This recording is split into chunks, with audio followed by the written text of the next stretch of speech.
This time on the Plutopia Podcast, we revisit one of our most popular episodes. During his lifetime, nuclear physicist and UFO investigator Stanton Friedman gave lectures at more than 600 colleges and universities. He always discussed his investigations and research into unidentified flying objects, or UFOs. The major reason why no government in the world wants its people to know the whole story about flying saucers, aside from the primary concern of how do you duplicate the flight propulsion system, which you certainly aren't going to tell your enemies about, is the very simple-minded one that no government wants its people to start thinking of themselves as earthlings, instead of as Americans or Russians or Chinese or whatever. The whole way that this world is structured is predicated on a system of nationalistic competitions. I don't care whether it's the Olympics or the battlefield. The problem is the same, or the development of nuclear weapons systems. And so, from an alien viewpoint, it's clear we're a primitive society whose major activity is tribal warfare. It's further clear that, despite all the jokes about take me to your leader, that there is no leader to be taken to. Stanton Friedman was a nuclear physicist and acclaimed ufologist, ufology being the study of unidentified flying objects. Friedman was the first civilian investigator of the so-called Roswell incident. His many books and public presentations were criticized by some of his fellow scientists and government officials. In May of this year, Undersecretary of Defense for Intelligence and Security, Ronald Moultrie, and Deputy Director of Naval Intelligence, Scott Bray, testified before a House subcommittee. They revealed the Defense Department is organizing reports of UAPs, or unidentified aerial phenomena, after a congressionally mandated report released last year found most of the incidents analyzed remained unidentified. The government's seeming admission that UFOs may be real appears to vindicate Friedman. In 1975, I interviewed Friedman prior to his lecture at the University of California in Berkeley. Join us on the Plutopia Podcast as we revisit that interview and lecture. I have bachelor's and master's degrees in physics from the University of Chicago and 14 years of industrial experience in the development of a whole variety of advanced nuclear and space systems, far out things like nuclear rockets, nuclear airplanes, nuclear power plants for space, for little companies like General Electric, General Motors, Westinghouse. For the last 6 years, I've been, so far as can be determined, the only space scientist in the world known to be devoting full time to flying saucers. Primarily that means giving a lecture, Flying Saucers Are Real, on something over 300 college campuses in 45 states, several dozen professional groups as well. I first got interested in UFOs way back in 1958. I was a skeptic, but happened to read a book and then read 15 more books. And it was Air Force data that finally convinced me. I found a copy of something I hadn't known existed, a Project Blue Book Special Report number 14, which was the only pseudo or semi-scientific study the Air Force ever put out on UFOs, and had information on 2,199 sightings and a categorization and quality evaluation, all kinds of good data. I was shocked by the fact that 20% of the sightings couldn't be explained. The better the quality of the report, the more likely to be unexplainable. And yet the public was told by the Secretary of the Air Force that even the unknown 3% could have been identified if only more data had been available. The fact of the matter is the unknowns were 20%, and they were completely separate from the sightings for which there wasn't enough data. Well, that was a long time ago, but it certainly alerted me, and didn't really do much about UFOs until approximately 1967. Lectured in somebody's living room, lectured in a lot of Kiwanis Club sort of things. Finally hit engineering societies, universities, found that there was enormous interest in what I had to say from my professional colleagues. And in 1970, when the aerospace nuclear business sort of went to pot entirely, and after I got tired of working on my umpteenth canceled program, I decided let's do something you enjoy. And so it's been the last 6 years that I've been traveling all over the continent. I find that there's enormous interest in flying saucers. I have plenty of feedback. I don't just go in, do my thing, and leave. I have a question and answer period after every lecture. I visit many classrooms. I've been interviewed on hundreds of shows, I guess. And I find that several things. People are ready, willing, and able to accept UFO reality. I would certainly agree with the Gallup poll showing that the majority of adult Americans do believe in UFOs. That the older the individual, the less likely to believe. That the more educated, the more likely to believe. I find that people don't believe the government's told them the whole story. There's nothing surprising about that, I guess. But that was even true 8 or 9 years ago, long before Watergate. And frankly, I'm also convinced that we're dealing with a kind of cosmic Watergate here. I find that UFO sightings are really quite common. Everybody's surprised at the end of my lecture when I ask how many people have seen a UFO, or something I would consider, and my standards are fairly tight. And invariably, you get anywhere from 3 to 10% of the people attending, and that's as many as 2,000 people, raising their hands. Usually, initially, they raise them very reluctantly until I start counting out loud, and they realize they're not the only ones, as each one seems to think he is. But then I ask, how many of you reported what you saw? And if I'm lucky, it's 1 in 20 of those who have seen one. What is the reason most people give for not reporting it? Well, when they talk to me privately, the biggest reason given is they'd think I was some kind of a nut. The fear of ridicule is apparently a predominant factor in the whole UFO scene. And one of my goals is to lift the laughter curtain, to get people to start thinking, stop laughing, and to recognize that they're not alone in their acceptance of UFO phenomena. I've gone into a class and asked, say, 100 people, how many of you believe most people don't believe in UFOs? 75% of the hands go up. How many of you do believe in UFOs? 75% of the hands go up. So it's a taboo subject. In other words, each person thinks his own views are different from other people's, so he's afraid to express them. And I give them a focal point for expressing them. Now, I should stress that, in the first place, I've never had any personal experiences. My lectures are not regaling people with my trips to Venus kind of nonsense. They're not my personal sightings. Second place, I should stress that there's an enormous amount of data which simply hasn't been seen out in public. It's not that you can't get it. But, for example, I deal with 5 large-scale scientific studies in my lecture. And I ask after each one, how many people here have read this one, this one, this one, right on down the line? And I never get more than 2% of the people who've read any of them. And yet it's kind of funny. The strongest negative viewpoints come from the professional people who know the least about the subject. And my own feeling is, darn it, that if you're going to express a professional viewpoint as opposed to a personal, private viewpoint, that one ought to know what one is talking about. That means to study the data or to shut up. There's so many pronouncements from on high. It's so easy to put down what one is not up on, as somebody once said. One of the things about UFOs that intrigues a lot of people is the whole question of, can you get here from there? And the evidence indicates we're dealing with intelligently controlled extraterrestrial vehicles, or they're dealing with us. I'm not sure we're dealing with them. And that these come from other solar systems, not other galaxies, not a long ways away, say within 50 light years. There's 46 interesting star systems within 50 light years. But a lot of people have been brainwashed into thinking that you can't get here from there. They think that because it takes you X hours to get to the moon and because the stars are Y times further away, that you must multiply the time to the moon by Y. That's simply not true, not if you look at things in the way a sensible engineering approach to the whole problem of propulsion would look at it. For example, there are published studies by reputable engineers and scientists showing that trips to nearby stars are feasible with round-trip times shorter than 60 years without violating any of the laws of physics and using techniques that we know about today, typically staged fission or fusion propulsion systems, and I've worked on both.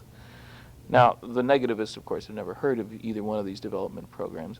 And it's funny, the whole history of science, say for the last 100 years, is full of pronouncements. In 1903, it was proven by a great astronomer that one couldn't fly in an airplane, only a lighter-than aircraft could move in the sky. In the mid-20s, a professor proved that you couldn't get to escape velocity. Too much energy would be required. In the early 40s, the head of the Canadian Astronomical Association clearly mathematically demonstrated that if you wanted to get a man to the moon and back, the initial launch weight would have to be only 1 million tons. He, of course, did it with 3,000 tons, so he was off 1,000 million. That's how much he was off in his weight factor. In 1957, Dr. Lee DeForest, who invented the vacuum tube, father of modern electronics, great man, stated that the notion that man would go soon to the moon, would land, get back alive to Earth with samples for analysis here, that notion was the wildest science fiction worthy of a Jules Verne. He was bold enough to state that no matter what the discoveries of the future, that would never happen. It took 12 years. So you'd think that we'd learn, by looking backwards, how to look forwards. And, you know, if there were no other reasons for studying UFOs, the technological, pragmatic ones are certainly worth the effort. Now let's get down to brass tacks. It is accepted in the United States and in other countries that it is appropriate to spend a lot of money developing better propulsion systems. The B-1 bomber is a classical example. The development costs several $billion each plane. When it finally gets built, if it does, will be something over $75 million apiece. So we have a national commitment, the F-16, 17, 18, right on down the line. And yet none of these craft, or even the space shuttle, which is to get us into orbit, none of these craft have the very exciting flight capabilities of flying saucers. And the motherships, too, the much larger non-saucer-shaped objects. So if you want to build something that works better, why not study the things that already have accomplished that? The second level of pragmatic concern, it's already been accepted in this country that it's a suitable national goal to look for life off the Earth. The Viking spacecraft, which will send down landers on Mars this summer, the cost of that program is $1 billion. The primary goal is to find out is there life on Mars. $1 million properly spent for the right things down here ought to tell us all anybody ever wanted to know about flying saucers. That is, by lifting the security lid that has obscured the best data which has been obtained by the government. On a different kind of level, it's been seriously proposed that NASA build Project Cyclops, a big eye on the sky, a 10-mile wide array of radio telescopes, purposed to listen for signals from outer space, because by some weird reasoning, obviously intelligent critters out there have a beacon broadcasting, hello Earth, waiting for us to respond. So we can join the galactic radio network, and it's great job security for radio astronomers. You know, you send out hello, and 20 years later it comes back, hi there, and 20 years later, you know, it's a great thing for radio astronomers. Makes no sense at all. It assumes the aliens are stuck at the level of radio. It assumes that somebody cares to announce itself to us. It assumes that you can't get here from there, despite the fact that there's all this enormous amount of data that the radio astronomers haven't looked at that indicates not only that there are flying saucers in our skies from other solar systems, but landings, complete with critters. One recent compilation showed that more than 800 landing trace cases are on file from 39 countries. These are cases where the UFO has been on or near the ground, and when it leaves, one finds physical changes in the environment. And about a quarter of those cases involve reports of critters. So they have landed, they are coming here, and yet these guys want to build a 10-mile wide radio telescope. What do you feel is a more reasonable approach to this? What do you feel should be done? Instead of spending money on seeing if there's life on Mars, if there's life visiting Earth, is that what you propose? Yeah, when we have no data at all on which to base a real search for life on the surface of Mars. We don't know what the conditions are, we don't know what microbes are there, we don't know what form of life exists there. We're searching blind. And it's a masterpiece of technology that we can get a relatively lightweight device to land there and get all the data that the Viking spacecraft is capable of getting. So I'm not knocking the technology, but we're shooting in the dark. Yes, I think that the way to spend money is looking at the UFO data. The first thing is to do the kind of job on UFOs that the Washington Post and other newspapers did on Watergate. I have talked in the past 6 or 7 years to more than 60 former servicemen who have told me of excellent sightings that occurred while they were in the service, where the data did not go to Project Blue Book, ostensibly the Air Force group concerned with UFOs, but instead typically went to the Aerospace Defense Command, and where the security lid was clamped down immediately. Now, if I can find 60 people just in wandering around the country, lecturing all over the place, and without the protection that a newsman has for his sources, and without making that my primary effort, then surely any major media effort would be successful, especially when I have a letter from a senator saying that the Air Force says there's no longer anything classified about UFOs. I don't happen to believe that, but certainly would make it difficult to prosecute anybody for breaking secrecy when there supposedly aren't any such secrets to break out in the open. So really it's no offense to reveal a secret that doesn't exist. One would think not. I mean, how in the world can the Air Force or the government stand up and say, you will be prosecuted as the Daniel Ellsberg of the UFO world to somebody when they have told the Senate in black and white that there are no longer any things classified about UFOs? I think one needs to recognize something here, though, that's related to this political aspect of things.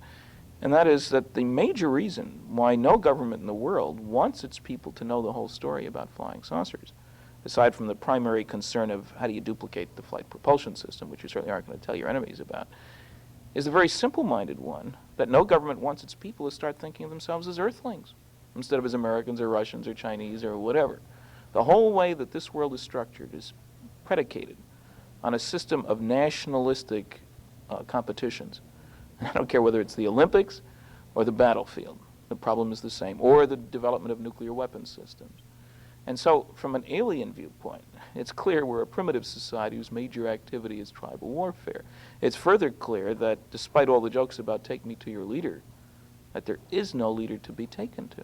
That planet Earth doesn't have a spokesman. There's nobody who can negotiate for the planet.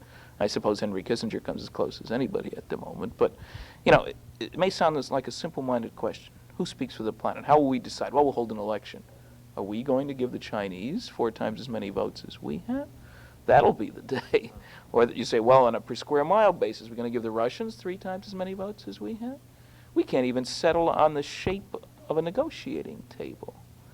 So a lot of this nonsense that you will get from people, I know one scientist who has publicly stated if aliens were visiting Earth, they would, of course, wish to either land on the White House lawn, as if the president somehow spoke for planet Earth, or that the aliens would wish to talk to the National Academy of Sciences, of which this person happened to be a member. And his whole attitude was, haven't asked for an appointment, must not be coming here.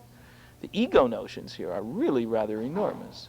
You know, if somebody was coming here, it has to be to talk to us, as if we were worth talking to. I don't think we are. And how are they going to know where to land if they're not familiar with the culture? Well, listening to radio and television programs would give them some clues, but it is obviously not safe to land. Every major government would love to get its mitts on a flying saucer, because they do make wonderful weapons delivery systems. I mean, rule number 1 for a UFOnaut has to be make sure you can get home. One of the common answers that people give to what are flying saucers is that it's some other government or our government testing. How do you handle this attempt to explain it? Well, there's no doubt that some UFOs are indeed of earthly origin. Most IFOs are, of course, identifiable flying. Some unidentifiable ones are too. I can think of a specific instance when a newsman at White Sands Proving Ground in New Mexico ran across this big round conical thing with legs and asked about it, and they very embarrassingly told him that it was in the scrap pile now, but this thing had been launched from like 50,000 feet and sent down to test some re-entry systems. And it undoubtedly been responsible for flying saucer reports, because when you look at it, it's a big flying saucer. But if you go back, say, to the late 1940s, when there were sightings all over the world, as there are now and have continued to be ever since then, you have to say that there wasn't anybody on this planet who at that time could build things that both looked and acted like the flying saucers that were observed. Speeds of 10,000 miles an hour, without sound, without noise, without sonic booms, rather, without wings, without visible external engines, without an exhaust, in something that was round, definite size, shape, surface texture, symmetric object. If there was anybody around who could in quantity, because people often reported seeing whole flocks of these, who could in quantity build things that have both the appearance and behavioral characteristics of flying saucers, today's world power situation simply would not be the way it is. We wouldn't be building F-16, 17, 18s, or Saturn V rockets. And so that hopefully major governments are working to duplicate UFO flight characteristics. People like statistics and mathematical probabilities. Would you assign any kind of probability to where whether these are from deep space, from nearby, or where they would be from? Do you have any kind of speculation that you can get? Well, there's no way to assign probability. There is one very involved, very detailed case, the abduction of Betty and Barney Hill, as described in the book The Interrupted Journey, as portrayed on television in the show The UFO Incident on October 20th, 1975. In the course of that investigation, detailed hypnosis, reliving of the experience over many months, weekly sessions for 2 people.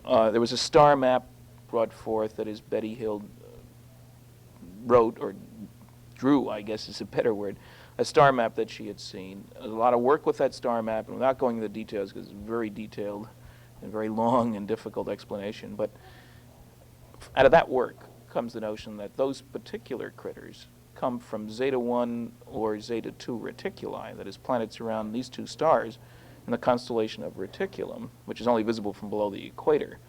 And these two stars are a mere 37 light years away, which is really just down the street. In a galaxy, it's 100,000 light years across. 37 isn't a very big number. On top of that, these stars just happen, and this was found out afterward, happen to be the closest to each other pair of stars suitable for planets and life in our neighborhood. The sun's nearest neighbor, because we're out in the boondocks, is like 5 light years away. These two stars are both suitable for planets and life, and yet they're only a 20th of a light year apart. It's 100 times closer, so it's an entirely different situation. I mean, you go to Congress for money for an interstellar space jaunt, you say, where are you going? Oh, just over the neighbors. How do you know there's anything there? Well, we can see the planets with our telescope, and we can pick up their television advertising. We know they've got some things we don't have. And besides, it only takes 3 weeks to get over there anyway, so no big deal. In other words, it wouldn't at all be surprising if the earliest interstellar travel and communication took place where the nearest neighbor was close instead of far. We can't even see the smoke from the next guy's chimney. These guys have next-door neighbors. And so this work associated with the flying saucer sighting is very provocative, and it also points out the need to look at the total picture, not to assume that everybody is stuck with having to go 5 light years before they find somebody interesting to talk to. One of the things that kind of floors people, too, is not only the distances, but I think it's necessary that we acknowledge that we've only had sophisticated technology for 100 years in a system which is 5 billion years old. And yet in 100 years, we've increased our top speed for people at least 1,000 times over. So you have to allow room for somebody else to get started on his or her technological kick a little bit before we did. But, you know, what's a little bit out of 5 billion years? Especially since technological progress, almost invariably, comes from doing things differently in an unpredictable way. The notion that we sitting here can tell what the technology of even 100 years from now will be, no less 1,000 or 1,000,000, which is still nothing out of 5 billion, is just utter nonsense. It's just totally ridiculous, and yet it happens all the time. People say it's impossible. What they should have said was, I don't know how to do that. And so we need the time and the distance perspective. We need to recognize that getting off the Earth is the biggest part of the battle of getting to the stars. We also need to recognize that we are all Earthlings, governments, generals notwithstanding. We all live on the same little planet, and to an outsider's viewpoint, the color of our skins, the country of national origin, our sex, none of these things can be terribly important.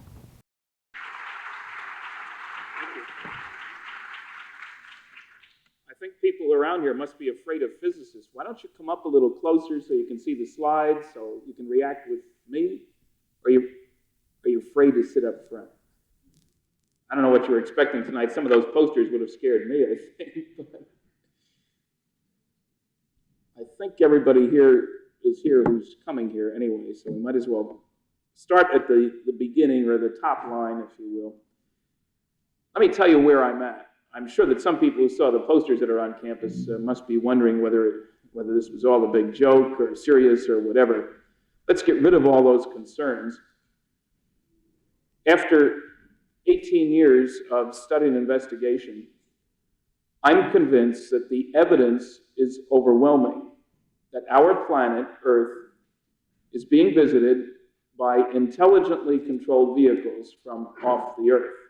In other words, some UFOs are somebody else's spacecraft. You can underline this "some" several times. Some are all kinds of other things. We don't care about those.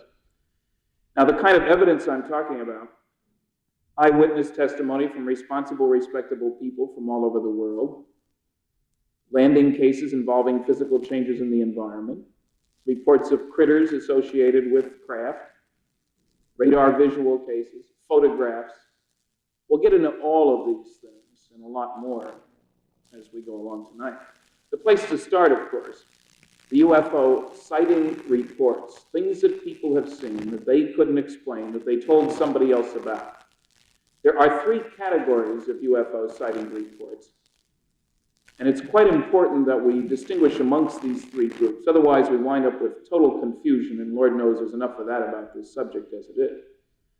The first category of UFO sighting reports. Now, can we have the lights up? That's all right. We're not a performer hiding behind the lights down here. We have the slides on, we can drop them down a bit. The first category of UFO sighting reports includes those reports by competent or not so competent observers of strange phenomena in the sky or on the ground, which the observer cannot identify, but which can be identified by competent investigators spending enough time, money, and effort. All sorts of things in this category. And of course, these are the only sightings that the skeptics talk about. But these sightings are, by definition, all IFOs, identifiable flying objects. For the rest of my lecture, let's forget IFOs, because once a sighting has been explained, it's of no further use in the search for truth about unidentifiable flying objects. So forget category 1. It's there, it's really irrelevant. Category 2 also must be dismissed because it includes only those reports for which not enough information is obtained for a competent investigator to reach some sort of sensible deduction as to what was observed. If you don't have enough data about a sighting, you can study the report for the next 10 years and not learn anything useful about unidentifiable flying objects. So it leaves us only with the sightings in category 3, on which to base any sort of rational or logical deduction as to the identity of flying saucers. These are the reports by competent observers of strange phenomena in the sky or on the ground, which the observer cannot identify, and which remain unidentified after investigation by competent investigators, and which, furthermore, we judge to be manufactured objects based on the way they look, and to have been manufactured elsewhere than on Earth based on the way they behave. And we therefore deduce that we are dealing with intelligently controlled extraterrestrial vehicles, spacecraft from someplace other than Earth. Now that's a lot of kicks on that last definition. And the skeptic at this point, and I suppose in an audience this size there ought to be 3 or 4 skeptics anyway, the skeptic would say, hey, with that last definition, he just killed the rest of his lecture. Because we all know, since we hear it so often from the noisy negativists, that there aren't any good sightings by competent observers that can't be identified by competent investigators. And certainly none that indicate that we're dealing with extraterrestrial spacecraft. Right? Wrong. Totally and completely false. Absolutely untrue. Definitely incorrect. I hope you get the point I'm trying to make. A major point I am trying to make tonight is that every large-scale scientific study of UFOs, and I'll discuss 5 of them, has produced a substantial number of Category 3 sightings. Competent observer, competent investigator, plenty of data, and every indication we're dealing with extraterrestrial spacecraft. The problem, of course, is that most people, and especially the noisy skeptics, aren't familiar with the data, with the large-scale or small-scale scientific studies for that matter.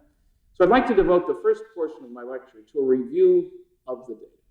After all, everybody seems to have an opinion about UFOs. Shouldn't they be based on the mountain of information that's available? I think they should. The largest official scientific comprehensive study of UFOs ever done was completed way back in 1955 by the Battelle Memorial Institute in Columbus, Ohio.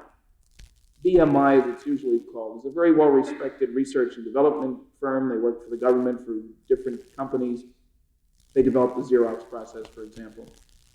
They were under contract to one of the United States Air Force groups concerned with UFOs, namely Project Blue Book, located at Wright-Patterson Air Force Base, just outside Dayton, Ohio, which isn't far from Columbus, which is how they got in the act in the first place.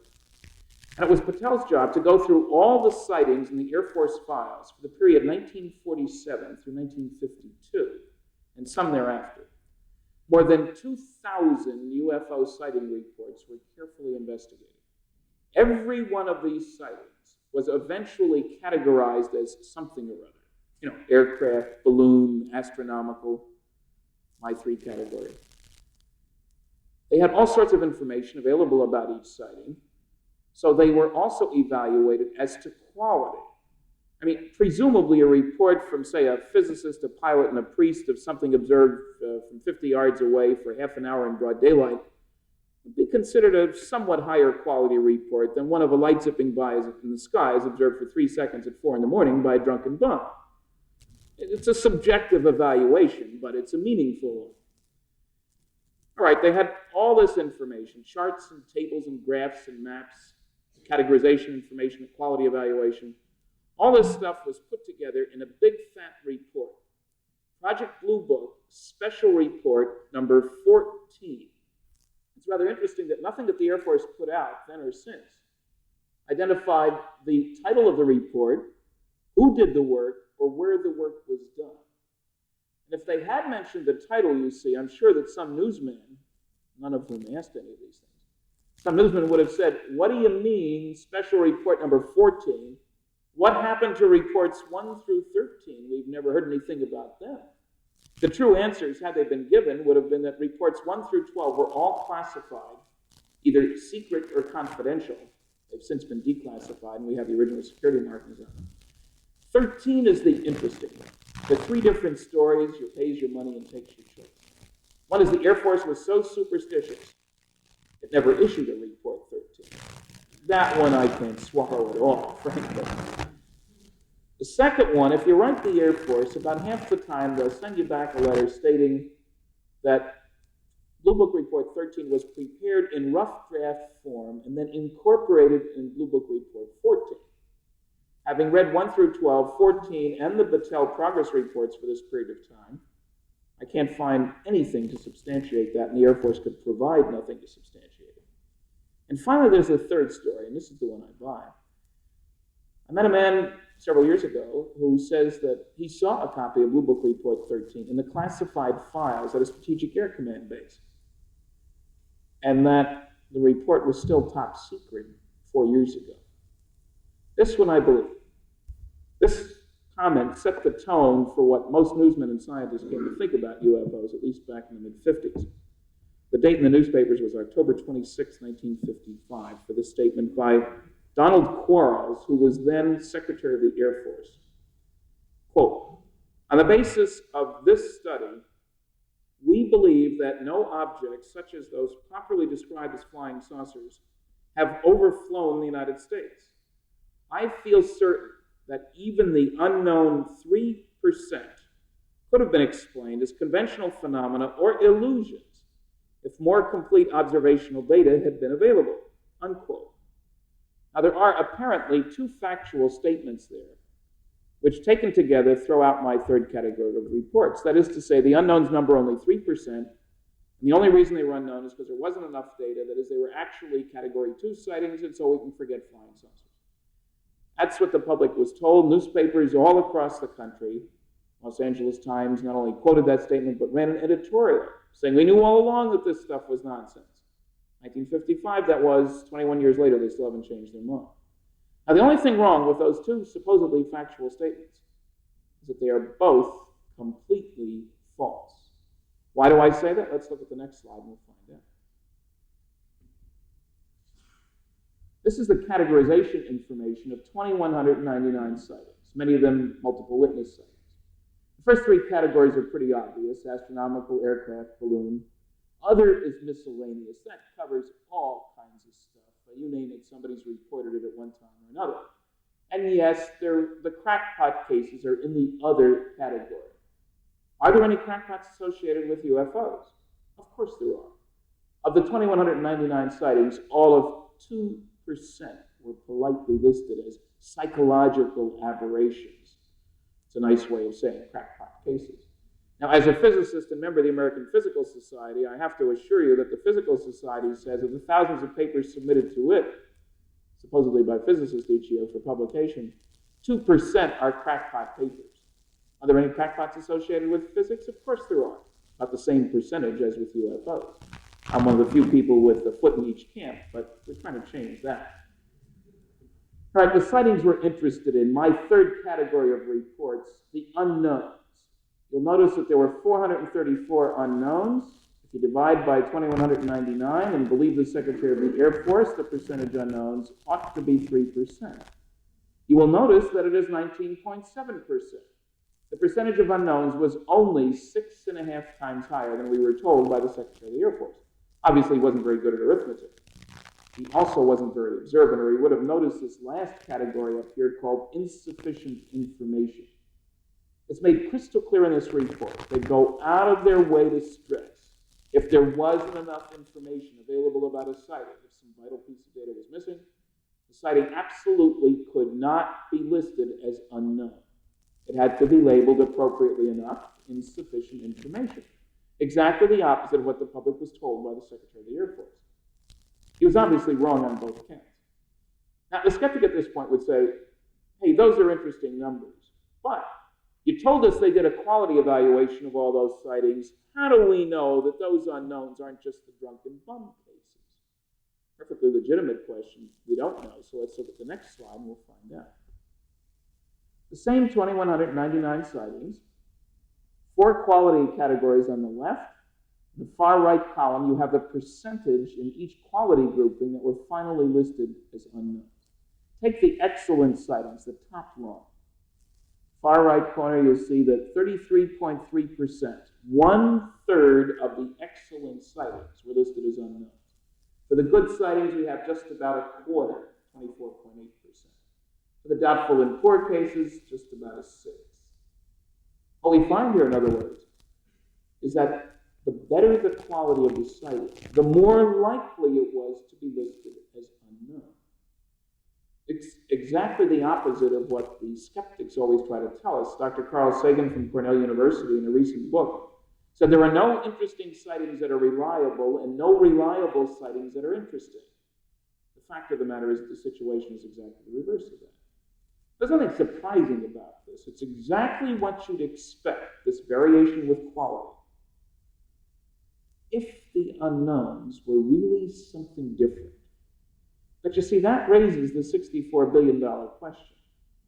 If the unknowns weren't aircraft, and they weren't balloons, and they weren't astronomical, and they weren't miscellaneous, and they weren't the ones for which there wasn't enough data, just what out of this world were they? You say, how in the heck do you get out of this world from just a bunch of numbers? Matter of fact, I've never been out of this world. But let's put the lights back up, the slide off, and I'll tell you why these data and lots of other data indicate that some UFOs are somebody else's spacecraft. Now, it's a combination of two things taken together. The physical appearance of the unknowns, as reported by the witnesses, what the things look like, coupled with their behavior. I want to stress here, we're talking strictly about unknowns at this point. If you want to get very fastidious, think only of the excellent unknowns. There were plenty of those too. Forget all the things that turned out to be Venus or the Goodyear blimp or all the other things that people have seen in the sky and couldn't identify. Okay, what they look like.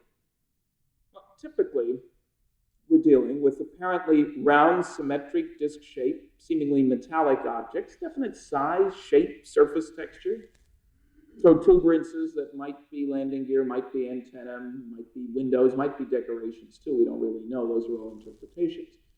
Typically bigger in diameter than in thickness, size ranging from, say, 10 feet in diameter up to a couple hundred feet in diameter. Smaller number of reports, much smaller, of a cigar-shaped object, same size range, and a few reports of a huge cigar-shaped mothership, hundreds and hundreds of feet long. Now, with just that physical description, there is obviously no basis at all for saying that these things come from off the Earth, since there are at least 50 different companies on the surface of planet Earth that could build things that look as I described. You know, McDonnell Douglas, Lockheed, Boeing, General Dynamics. So you put up the dough and they'll build as many as you want.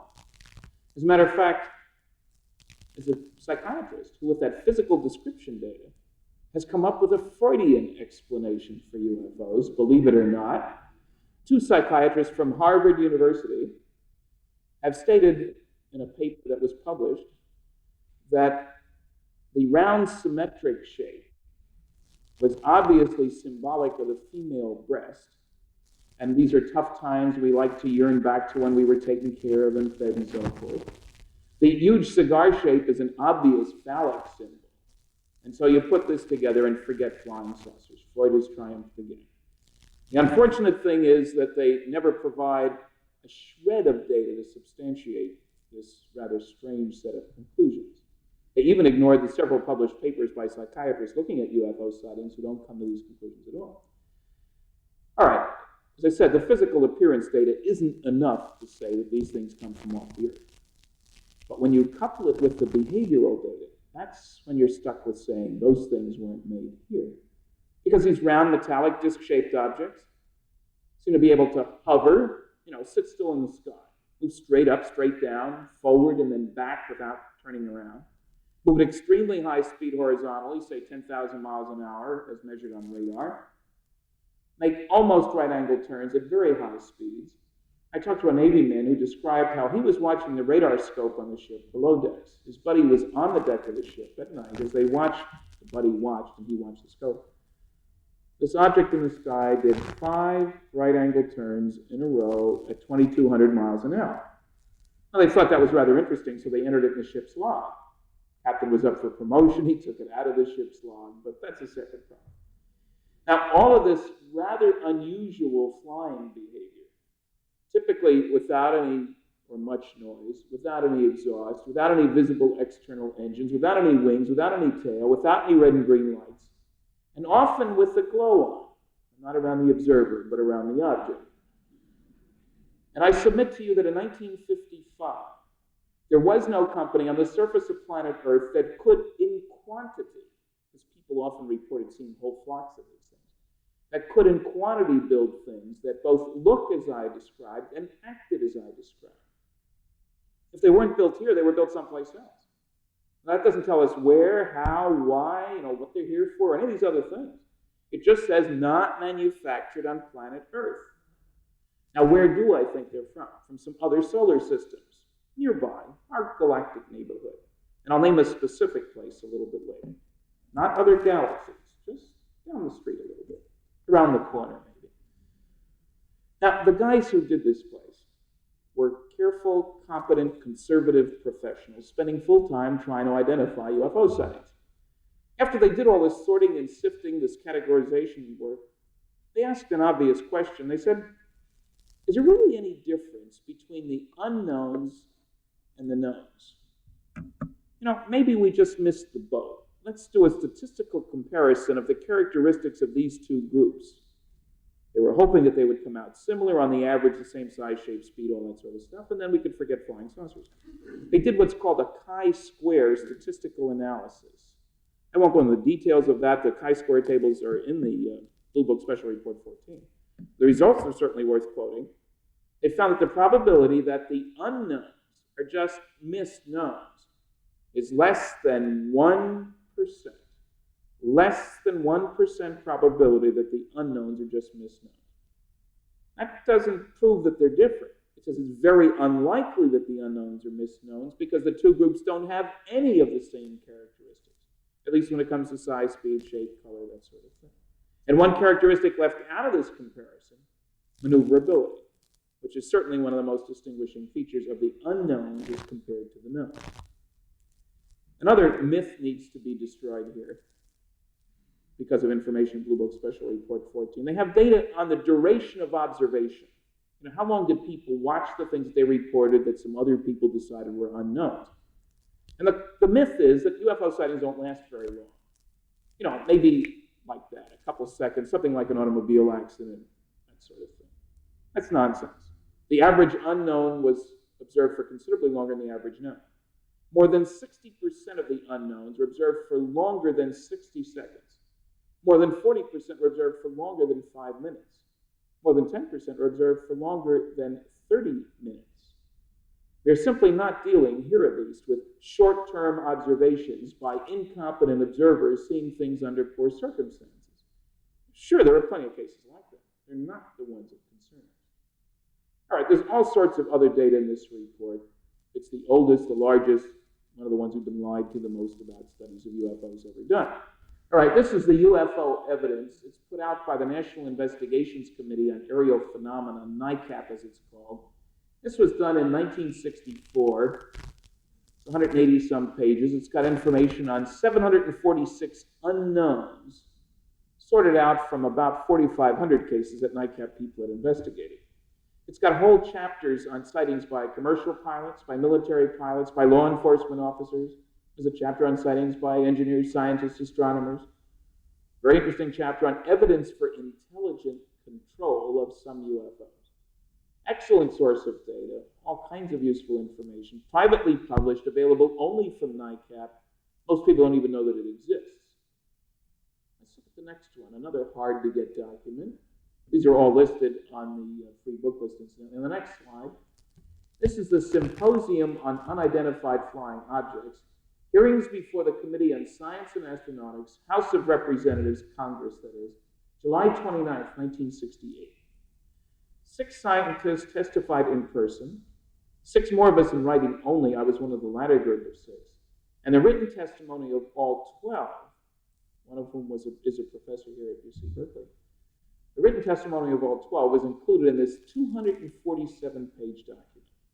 It's interesting, if you write the Air Force for data on UFOs, they'll send you a couple pages of information and a little list of stuff you can get from the government. This one isn't on the list. Undoubtedly because it's by far the best and because the data in it lead one to believe that some UFOs are somebody else's spacecraft. I should stress the 12 scientists cover a broad spectrum of professional backgrounds. Nuclear physics, astrophysics, astronomy, psychology, sociology, biology, meteorology, civil engineering, gravitational physics.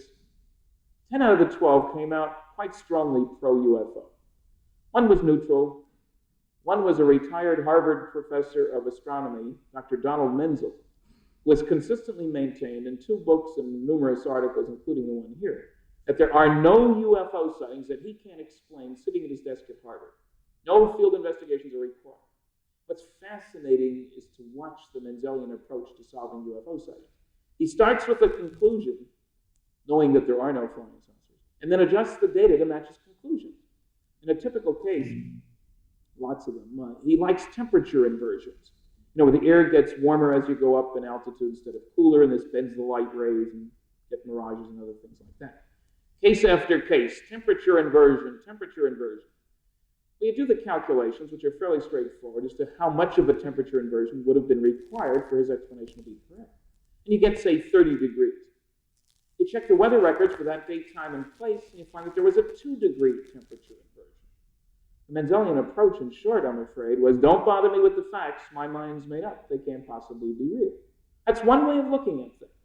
Not too unpopular way for that matter. But it's hardly an objective scientific way of looking at things. Now, the best paper in here, one that is objective and scientific, at least in my opinion, the best one here, is one by the late Dr. James E. McDonald. Jim was a professor of physics at the University of Arizona, a skeptic. He was challenged. He visited NICAP. He visited Project Blue Book. And he wound up, to his surprise, spending almost full time for almost 3 years investigating UFO sightings. He personally interviewed over 500 witnesses. And almost all these cases were pre-screened cases, so he was looking at unknowns primarily rather than knowns. To make a long story short, he concluded that this is the most challenging problem of the scientific problem of our time, that some UFOs are extraterrestrial, and that the Air Force Project Blue Book investigation was completely inadequate from a scientific viewpoint. And then, in order to face up squarely to the arguments made by the educated non-believers, Jim gave information on 41 separate sightings, which he'd investigated, subdivided into roughly 7 groups, each one of these groups dealing with one of the objections raised by the educated non-believers. You know, things like, how come they've never been seen on radar? He gives you half a dozen radar cases. But why aren't they ever seen over big cities? You think they'd have sense enough to stay out of the smog, but he gives you half a dozen big city cases. Well, why are they always seen by only one witness, and that witness a kook, where you define kook as anybody who claims to witness a UFO, of course. And he gives you a bunch of multiple witness sightings, 20, 30, 50, 100 witnesses. Well, how come they're never seen by the professionals who watch the sky, the meteorologists, the pilots, the astronomers? He gives you a bunch of sightings by each of those groups. So you can raise any of those objections you want, but please don't reach a conclusion until you study the data. Because if you do study the data, you'll find that none of those objections, or any others I've been able to find, do stand up in comparison with the data. Ignoring the data, all the objections sound good, but again, that's not objective and scientific. This book was published in 1972. It's since been published in paperback. It's The UFO Experience by Dr. J. Allen Hynek, whose picture is up there. Dr. Hynek is currently a professor of astronomy at Northwestern University. He headed the Smithsonian tracking network set up when we first put up satellites. For 20 years, he was the Air Force scientific consultant on UFOs to Project Blue Book. For those of you with very long memories, in the mid-1960s, he was much better known as Dr. Swamp Gas. Remember all that fuss about marsh gas? Well, that was Dr. Hynek. In this book, he makes crystal clear that he does not believe that UFOs can be swept under the swamp gas rug, or any other rug for that matter. He has information on more than 70 unexplainable sightings. Average number of witnesses about 4 per sighting. A number of these were close encounters between earthlings and UFOs. He has a whole section on what was wrong with the Air Force Project Blue Book effort from an insider's viewpoint. He was there for 20 years. Now, don't ask me why he didn't change what they were doing. You might ask him sometime if you get the opportunity. He has a whole section on what should we do now, what can be done, what should be done, what might be done. He set up a Center for UFO Studies in the last couple of years to try to do some of these things.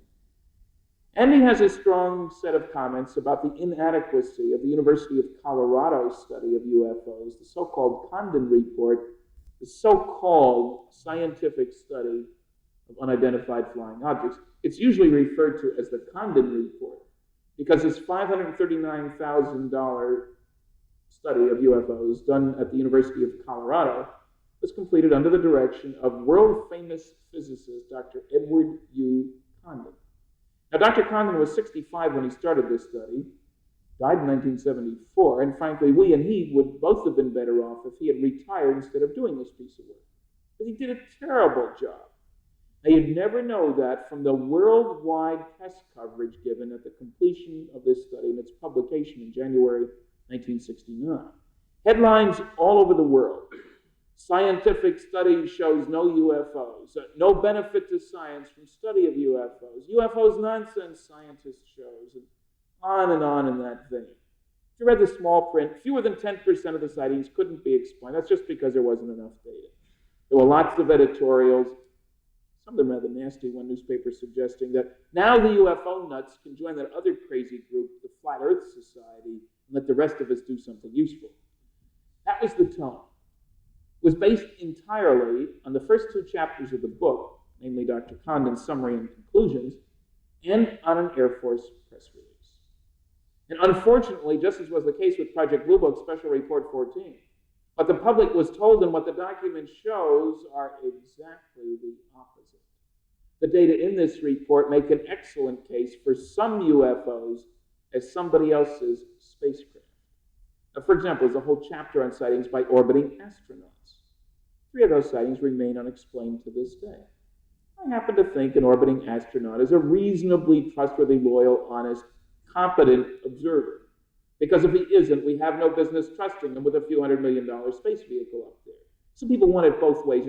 Here's a totally trustworthy guy, but if he sees a flying saucer, don't believe him. That's nonsense. It's like pregnancy. Either you are or you aren't.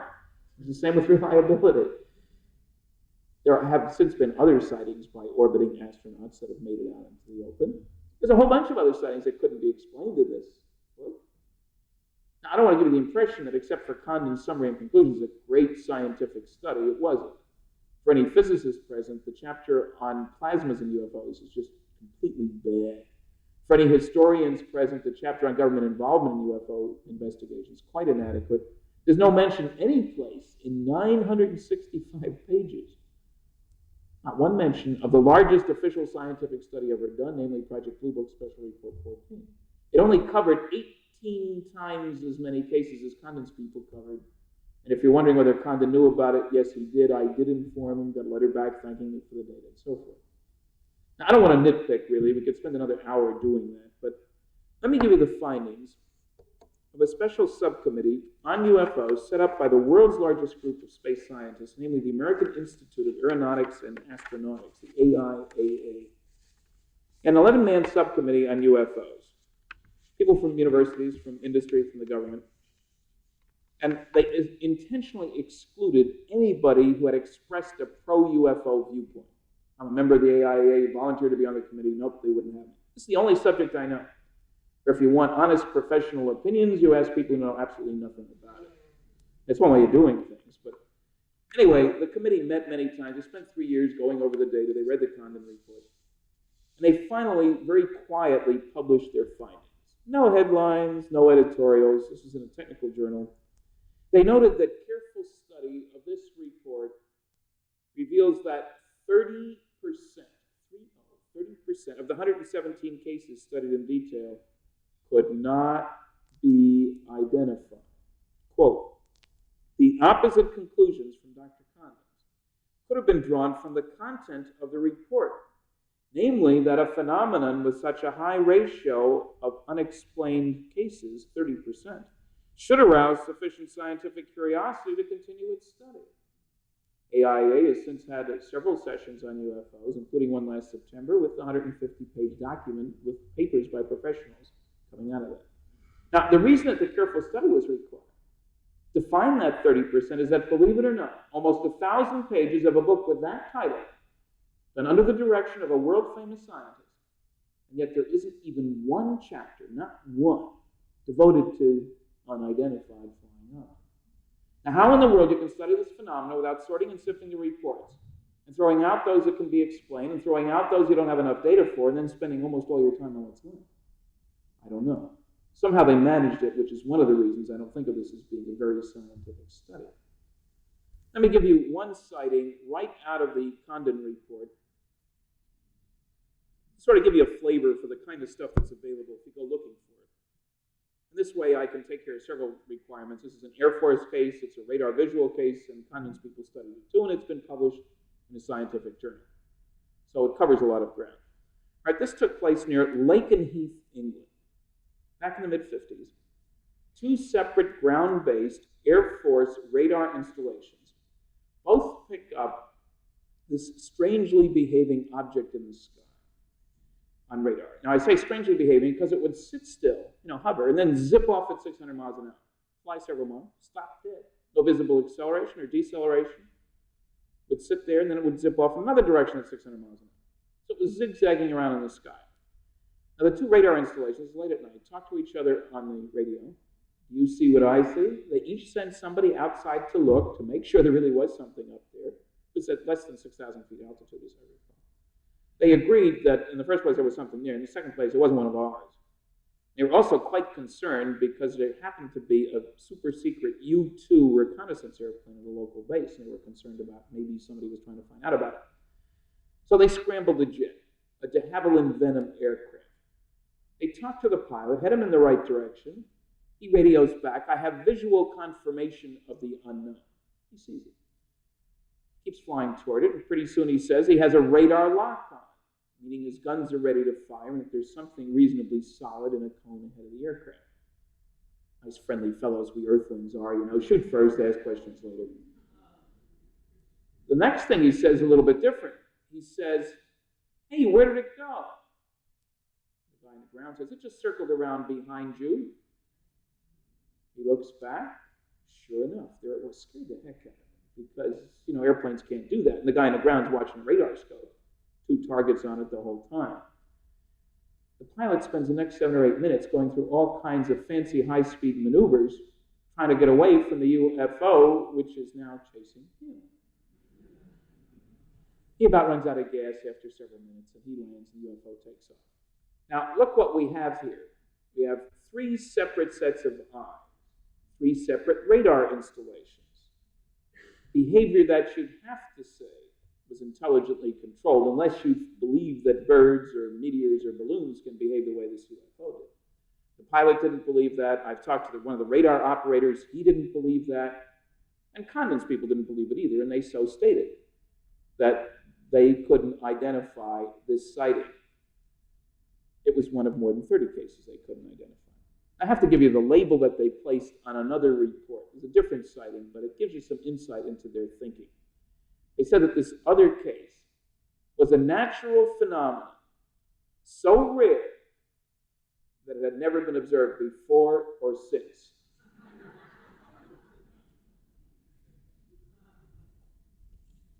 Like I say, that tells you about their thinking, if not telling you anything about UFOs. Let me do a quick check here. How many people here have read a copy of the congressional hearings document? Just raise your hand if you have. 1. How many people here have read a copy of the UFO evidence, the NICAP document? 1, 2, 3, 4, 5. One reason for having you raise your hands is that you can get to know other people who are interested, which people are usually surprised because anybody else around has read any of these things. How about the Dr. Hynek's book? Oh, quite a few. 4, 7, 9, 11, 13, 14, It's a race between Condon and Hynek. How many have read the Condon report? Oh, Hynek wins. No question. Alan likes to know how he's doing versus Dr. Condon. Okay, there's another reason for asking, which I'm not going to tell you. You'll find out later. All right, now obviously I am not going to be regaling you with sighting after sighting after sighting. And we haven't yet talked about the landings or the photographs or any of that stuff, the creature reports. But I've certainly shown you the tips of a lot of icebergs of ufological data, if you will. And the question one has to ask at this point is, so how come with all this information, the big wheels of science and journalism haven't jumped on the pro-UFO bandwagon, as they obviously haven't? As far as I know, there are no courses on flying saucers here at Berkeley, at least ones for which you can get credit. Now, I don't want to give you the impression that most people don't believe in UFOs, because that would be a completely false impression. The noisy, negative skeptics will always tell you that that's the case, but the Gallup poll of November 1973 showed that a majority of adult Americans do believe in UFOs. Of those who expressed an opinion, 65% said they're real. The greater the education of the individual, the more likely to say that they're real, which is the opposite of what the skeptics try to tell us. And the older the individual, the less likely to feel that they're real, which isn't too surprising either. A poll of engineers and scientists, taken 5 years ago, showed that a majority of them believe that they're real. Obviously, in both instances, we're dealing with the silent majority. The noisy minority is definitely negative. So why haven't the big wheels jumped on the bandwagon? Well, how about it? Can you get to the stars or can't you? I will carefully ignore all the multitude of published studies proving it's impossible. All they prove is that if you make enough stupid assumptions, you can prove anything is impossible. I will tell you the results of a study that came to quite a different conclusion, however. This is a paper published in 1963, a very good but very obscure technical journal. The title of it was The Feasibility of Interstellar Travel. It was by Dwayne Spencer and Leonard Jaffe of the Jet Propulsion Laboratory down at Caltech in Pasadena. And you probably don't need to be told that JPL's business is space hardware. You know, the Mariner program, the Ranger program, the Voyager program, the Viking program, the Surveyor program, Pioneer. They build them, NASA puts them up, and JPL runs them. They don't just talk about them, is the point. Now, the title of the paper was The Feasibility of Interstellar Travel. Travel to the stars.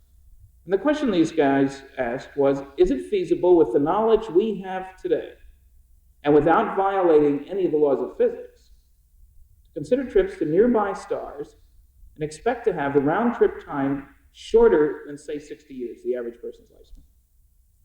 Now, before answering that question, let's get one thing straight. They were talking about nearby stars. Now, the closest star to the sun is roughly 5 light years away. Within 50 light years, there are something like 1,000 stars, of which 46 look interesting from the viewpoint of planets and life and so forth. These guys were interested in our local neighborhood. They were not interested in trips across the galaxy, 80,000 light years that way or 20,000 light years that way. They were certainly not interested in trips to other galaxies. Andromeda, for example, next big one over 2 million light years away. They didn't care about those. They were certainly not concerned at all with trips to the ends of the universe, whatever that means, at least 10 billion light years away. They were interested in local neighborhood travel. Across the street, around the corner, next door, down the street. Now, I stress this for 2 reasons. One, I'm constantly being misquoted as saying, he says you can go to other galaxies. We're not talking about other galaxies. And secondly, the propulsion system problems are obviously quite different. It's like bicycles are flying around campus. Try to go from here to Johannesburg, South Africa on a bicycle. It's really not the right propulsion system to use. Okay, the answer to their question was, it is indeed feasible, with the knowledge we have today, without violating any of the laws of physics as presently understood, to consider trips to nearby stars and expect to have round-trip times shorter than 60 years. You say, what kind of crazy assumptions did those guys make? Fourth-dimensional space-time warping, maybe? Or anti-gravity? Or antimatter annihilation? The techniques that the science fiction writers love to write about, of course. None of the above. Now, at this point, I better tell you that while I think flying saucers come here from other solar systems, I don't think they have to use either fission or fusion to get here. I think they probably use techniques about which we know nothing, because I've left something terribly important out of the discussion. You're probably wondering, so why in the heck do you mention fission or fusion if you don't think they work that way? Two reasons. In the first place, there are at least half a dozen published studies that show that fission and fusion would do the job. In the second place, some people get very angry at me. If I can't explain every seemingly bizarre aspect of UFO behavior, like getting here from another solar system, they won't believe that it's real.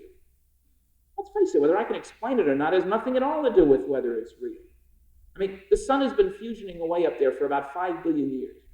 We figured out in 1937 how it works. Does anybody here want to suggest that it wasn't fusioning before 1937 because we didn't know about fusion before then? That's nonsense. Now, the thing I've left out of the discussion, of course, is that 5 billion years of cosmic time. So what in the world does that have to do with anything? Well, let's notice that we've had sophisticated technology for just about 100 years. First radio wave just about 100 years ago. Now, 100 years is a very tiny fraction of the 5 billion years that the system has been around. And yet, in just the last 100 years, we've increased our top speed for moving people around 1,000 times over. 1,000 times faster today than we could just 100 years ago. Now, we didn't accomplish that progress by improving the old systems. You know, building better sailboats, breeding bigger horses, or anything like that. It was technology, building on technology, building on technology, because technological progress comes from doing things differently in an unpredictable way. You're probably still wondering, well, what's that got to do with anything? Simply this. Let us assume that some other thinking critters someplace else got started on their technological kick just a tiny bit before we did. But what's a tiny bit out of 5 billion years? Surely you'll give me 100 years. It's a wink of an eye out of 5 billion. Well, if they got started just 100 years before we did, we must very conservatively assume they can go at least 1,000 times faster than we can, using techniques about which we know nothing. But let's be honest and a bit humble. It could just as well have been 1,000 years before us if they got started on their technological kick. That's nothing out of 5 billion. Or 10,000, 100,000, even a million. It's still nothing out of 5 billion. And when I point out to you that the astronomers assure us that there are stars out there that are 5 billion years older than the sun, you begin to understand why I'm convinced that we're the Johnny-come-latelys in the system. That intelligent critters have been traipsing around between the stars for eons. Now, who in his right mind is going to tell us that he knows what the technology of even 100 years from now will be? Unless 1,000 or a million or a billion. Because technological progress comes from doing things differently in an unpredictable way. That's not just a slogan. I've said it several times, but it's really the way it is. Take lasers and light bulbs, both sources of light. But a laser isn't just a better light bulb. It requires entirely new technology, new physics. And when Thomas Edison finished inventing the light bulb, he didn't say, oh boy, thank God that's done. Now I'm going to build me a laser. It's a lot more fun. Why make what seems to me a very stupid assumption? And that is that wherever there's life out there, it has to have developed there indigenously and independently of all life anyplace else. I'll bet there's practically nobody in this room whose ancestors lived in California 15 generations ago. So how did the rest of you get here anyway? Somebody migrated here, somebody colonized here, ran away here, crash landed here. For all we know, life as we know it on this planet could have gotten started as a result of colonization 10 million years ago or so, or from crash landing. Or maybe this was the Devil's Island of this corner of the galaxy. They dumped all the bad boys and girls here.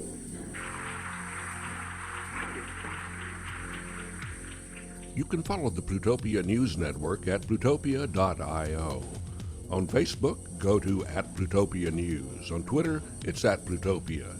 With John Lebkowski, I'm Scoop Sweeney. This is the Plutopia News Network, 20 minutes into the future.